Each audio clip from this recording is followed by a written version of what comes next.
Samantala, maniniwala lamang daw si Senator Bongo sa sinseridad ni Pangulong Marcos sa pakikipagbati sa mga Duterte kung pauuwiin niya si dating Pangulong Rodrigo Roa Duterte.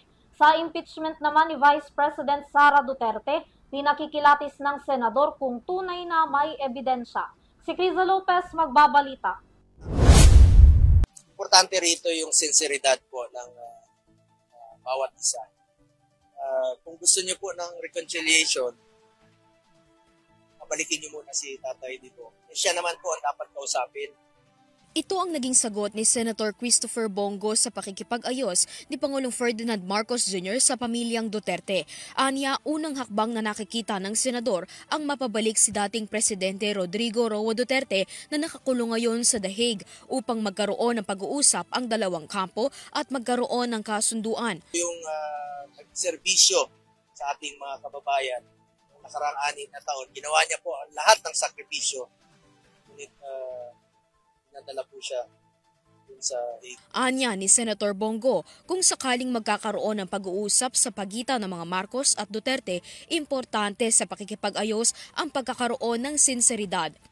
At kung meron man po, bilang may personal position, may personal thought, importante rito yung sinseridad. Dapat sincere ka sa pag-uusap.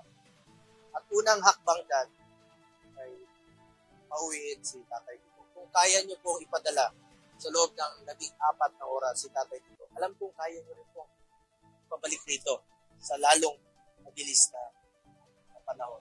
Giit panigo sa katatapos lamang na eleksyon, panahon na para magserbisyo naman sa mga Pilipino na napulot niya sa pamamahala ng Administrasyong Duterte. Sa isyu ng impeachment trial laban kay Vice President Sara Duterte, pahayag niya na sundin muna ang legal na proseso at mapagtibay kung tunay ang mga ebidensya.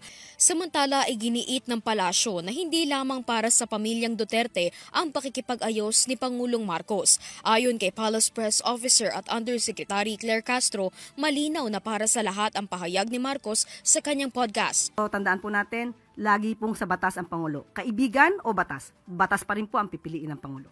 Para sa EuroTV News, Criza Lopez, sumasaludo sa bawat Pilipino.